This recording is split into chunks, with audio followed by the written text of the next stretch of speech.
Okay, guys, and we're back with another episode of the Seth Solo Side Quest. I'm Seth from the Lonely Solo Podcast, and this episode we're here to talk about the Duke wing, the 6'6" Duke wing, Isiah Evans, who's currently playing for Duke at the small forward position. He's a really long and talented, wiry big who's really making a name for himself and flying up the rankings, especially early on in the season and in pre-season. He was a guy who was projected to go really high in the NBA draft. Unfortunately, I think due to changes in the rotation, perhaps change to his minutes, he's fallen down the draft ratings a bit more, and he's sort of even projected to maybe go in the second, where at the start of the season, he was looking at a borderline lottery pick where people were looking at him realistically probably for the late first, but definitely not the second. I would have been very surprised at the start of the season to see Isiah Evans in mock drafts in the second round. And to be honest, with this guy's ability and skill, I still would be very surprised to see this guy go into the second round of the NBA draft because he's that talented, right? Like I said, he's a very wiry, long 6'6", stroke 6'7". He's a big time shot maker. He's got such a pure release. He's got some range in his jump shot, and he's a really good feel for scoring the ball. Like I said, really long and really wiry as well. The downfall to that is he needs to add strength and will likely need to add some muscle to his frame, but don't think he can just be, dog walked on the floor either. Got a ton of upside and plays with a certain toughness as well. That's definitely not missing in his game at all. Don't take that lack of size for a lack of toughness. Two different things. And he's freshman year currently at Duke, and he showed a lot of promise, right? Like I said, after not seeing big minutes early on in the season, Evans, towards the end of the season, did take on a bit more of a bigger role for Duke, and like I'm saying, I think could and should enter the NBA draft this year, and very well could be a one and done.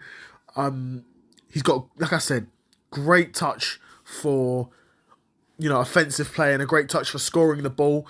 Due to his wiry frame, he's able to make really tough shots as well, and like I said previously, that skinny frame is going to be something that every NBA team that drafts him, they're going to be saying, we like you, but you're going to need to, work on your frame. You're going to need to work on your frame. You need to put some muscle on. You're going to have to. If you're going to compete at the small forward position in the NBA, that sort of player build is not going to cut it. Even though the way he is now, he could probably come in and contribute and, definitely still get some buckets, but he's going to stick out like a sore thumb on an NBA floor, a guy that size. When you see a guy who's skinny, young, defenses are going to try and bully him. They're going to try and put that pace on him, and they're going to try and get him out of sorts and, rush him into making bad decisions because he is still a rookie. He's not a rookie. If he wants to get drafted, he would still be a rookie, and do you know what I mean? There's potential risks there. But like I said, overall, really surprised to see Isiah Evans fall this low into mock drafts. Like I'm seeing him projected to go in the second round now, where, like I said, at the start of the season, this guy was looking at a borderline, 18, 19 sort of spot in the first round. But like I said, for me, I think Evans is a lottery caliber talent with a lot of NBA skill, on-ball equity to unlock, and he's even got the defensive tools with that wiry reach. And he plays with a toughness. He's got some defensive grit there, and he's not one to often, how can I say, get bullied on defense.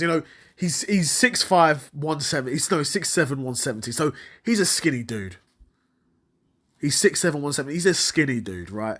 So, like I said, when you've got that sort of player build, guys are going to be looking to try and bully you, right? So, in that sense, to counteract it, you have to be even more even tougher than your regular NBA player, regular basketball player, right?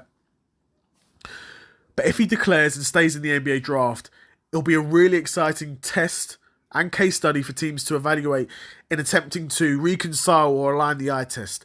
Numbers and elite pedigree are within a limited sample size, and that's the name of the game. Ultimately, getting guys who are perhaps maybe there's parts of the game that aren't fully refined. Like you see Isiah Evans, he can score it, he can defend, he's good height, but he's lacking muscle, right? Or you get a guy who's really good ball handler, great assists, good defensively, can't shoot threes. So you're like, okay, we're signing this guy with the idea to develop him into a good 3-point shooter so he can be a complete player, right? Isaiah Evans is one of those players who's going to be a bit of a project. You know, he's still super young. How old is he? I don't know how old he is.